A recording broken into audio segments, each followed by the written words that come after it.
looks like a hill, okay? So it makes hills. So that actually, I think of them as waves, okay, waves of contractions. I'm a real visual person, so what helps me through my labor and the way I coach most women is to visualize you're riding over the crest of the contraction, okay? So you feel it start to build, and you want to stay on top of it, okay? If you were out surfing or something, you don't want to get plummeled by the wave. You want to stay on top of it. And you know that it's going to come to a peak and get the toughest it's going to be, and then it's going to start getting easier, okay? And that's very important to remember because mentally it helps you a lot. They're not these things that hit you real hard and they're real, real painful and then they go away. It's not the way it is. It's like riding a wave. It starts out, it builds, it builds, it builds, it comes to a peak, and then it goes off. And so if you can visualize that as you're having a contraction, you can stay on, like I say, stay on top of it. The way you stay on top of it is with relaxation and normal breathing. That's pretty much it. If you're not in a bed or having to stay in a bed, you can actually move and sway and work with them, which is so much better. Because the contraction is forcing the baby down into your pelvis. Okay, so the baby's being forced down into that. Well, if you're having to lay down, you know, especially on your back, the baby's having to be pushed in, it doesn't work as well. So if you're upright, you actually can sway and move, and I usually don't have to tell people that. That's just instinctive, okay? That's the way you deal with what the sensations are you're feeling. And so when a contraction comes on, you may work with it, you may stop, you know she was bending over? I mean, that midwife did not say, okay, time to get over the kitchen counter and bend over and let's get in the birth position. That is just what she chose because it was happening. And most women choose a position similar to that. They may be on their knees, they may be on the bed or whatever, but most women, if they're for a normal birth, are going to choose some sort of position that is more upright and slightly tilted forward. And the reason for that is if you look at your diagram, if you kind of turn it like this and get kind of pretend like you're turning her body, if she's completely upright, the birth canal is still kind of pointed at an angle, right? Okay, so how would we straighten that birth canal to be going straight down? We do it like this. So mom bends forward, belly's forward, gets the pressure off the back, and it's more likely to go down. Now, that's one position, but it's not the only one. But I'm just saying that I see that a lot as women are coping with labor, and sometimes they go ahead and push and deliver that way. So that gets me, where's my tools? It is. So we're going to go through these. They have some sense to them, and then they're kind of random too. Yeah, I have a question. The pain from the contraction, is it more localized, or is it in the back area? Where does that pain come from? Women feel it differently. For the most part, it is textbook again. It radiates from the front around to the back. Okay. I never felt it that way personally. I had only back labor on 2 and only cramps on a 3rd one. So what I hear back from women is menstrual cramps, just all down in here, crampy. Some women just talk about lots of pressure, like they feel that baby moving down between their legs and they feel that pressure. And then others feel that radiating, but it's all down in this region, okay? It's because the uterus is made up of all these different muscles that go different directions. Some of them kind of crisscross like this, some of them go up and down, some of them go around. And if you've heard the term Braxton Hicks contractions, that's those muscles exercising and getting ready for birth. However, it won't cause dilation, it won't cause the birth of a baby until they coordinate the proper way, and we call it a dance. They just kind of have to dance right in order for the bottom to open up and the top to push down, okay? So if you only have like half the muscles working, you're not going to dilate. And so Braxton Hicks will feel similar, but not necessarily exactly like labor, because when real labor starts, they're all kind of working together and you've got 2 things going on. You've got everything up here kind of squeezing in and pushing down, and you got everything down here drawing up and opening up. And the reason relaxation practices, exercises are good for labor is because it teaches you to not fight what's going on. And we don't have enough room here, or I probably would take y'all through relaxation techniques. The best way to do it is to just get comfortable on a bunch of pillows on your bed, on your side. Actually try it in different positions, even sitting in a chair or whatever, and have every part of your body just kind of go limp.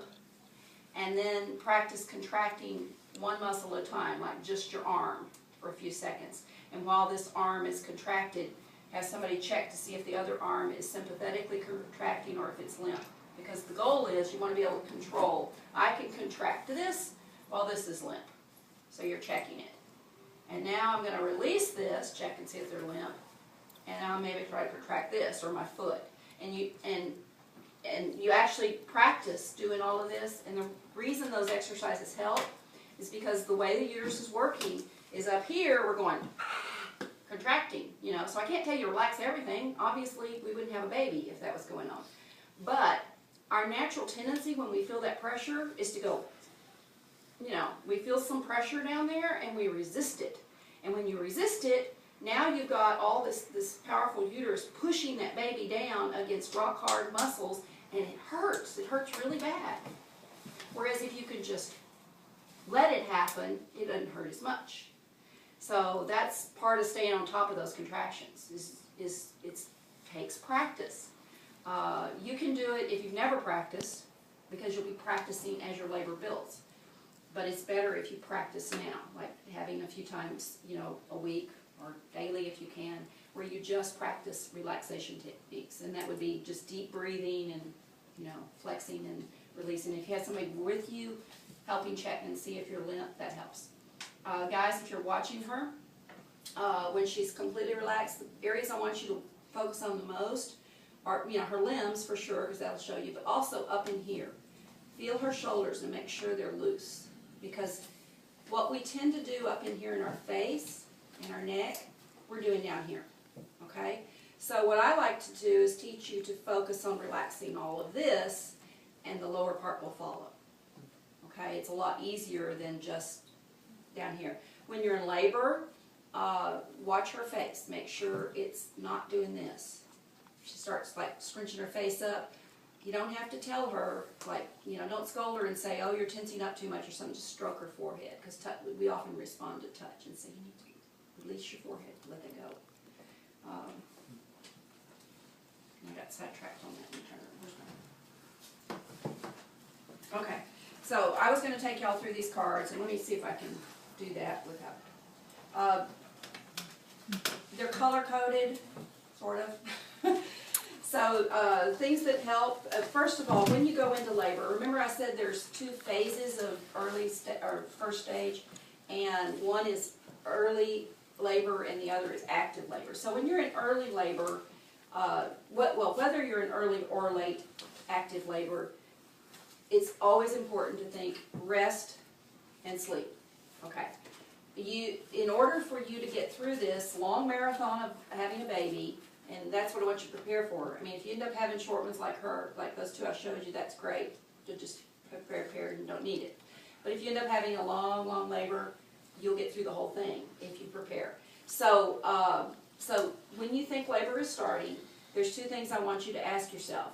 Am I nourished and am I rested? Because if you're not, I want you to do something about it. And if labor begins in the evening, then your focus is going to be to get some rest. Because especially if it's your first baby, you could miss 2 nights sleep. If you stay up all night because you're excited, then by the second night, you're going to be totally exhausted. You're going to end up, you know, having all kinds of interventions, taken to the hospital, whatever, and so you can sleep, because you have to have enough energy to push this baby out. Yeah, I have that problem where if something big's coming up, I'll get too excited and I can't sleep. So that's your number one priority. Now, if you wake up in the morning having contractions and you've gotten a good night's sleep, well then go for a walk. Try to bring them on. At some point before the day's over, if you haven't kicked into active labor, you're going to be tired again because your body is trying to work. So plan on a nap. Sometimes a warm bath or something like that will help you relax. But I can't emphasize this enough. You've got to alter between working with it and resting. Because if you skip that, you're not going to last very long. You're going to burn out, and you'll end up having to get some medical help to see you through the rest of it. So, and nourishment goes right along with that. don't forget to eat, you know, and protein, high energy snacks, that's why y'all got little, I love those things that we got. I learned about those from one of my clients. There's peanut butter, and they do have sugar in them, but there's, some of y'all have almond and chocolate or something, even there's honey sticks. Those are just, think of having on hand for your labor, high energy, easy to eat snacks, because you may not feel like eating, but you can always get something like that down. Another thing to have on hand is electrolyte drinks. Okay, so yeah, and that goes on to my second card. Hydrate, drink and hydrate, rehydrate. Make sure you're drinking plenty of fluids, especially if you're not, I mean, when you go to the hospital, unless you prearranged it with your doctor, you're not going to be able to do that. So do plenty of it before you go. You gals that are with me, I want you drinking constantly while you're in labor. And because you're drinking, or if you're on an IV, either one, you're going to have to pee. So you need to empty your bladder which is the next card, every 2 hours. Whether you feel like it or not, when you're in labor, go pee every 2 hours. If you start doing that right away, you will continue to have the urge to pee and it won't be a problem. If you look at your little diagram again, the baby's head's sitting right down there on top of your bladder. As it moves lower into your pelvis, if you haven't been emptying your bladder, we could end up with a bladder that because it's getting full, it has to go somewhere, so it'll slide off to the side, by the side of your baby's head, and fill up. The problem with that is now you won't have the urge to pee, because there's nothing pushing on it. And the other problem is now it's in the way of the birth canal and obstructing the position of the baby to get down in there, and it can hinder the birth of the baby. Not only that, if the baby does come out and you have a full bladder off to the side like that, your uterus won't contract properly and you could bleed more. So there's all kinds of good reasons why your bladder needs to be empty. For natural childbirth, that means you need to pee every couple of hours. We want you drinking lots and we want you peeing lots. Okay. And again, if you do it, if you make yourself do it every 2 hours while you're starting, after a point, we won't, you'll just do it naturally, because the baby's head will push down and the bladder will stay below the head where it's supposed to, and you'll keep emptying it. Okay, so the next card says trust.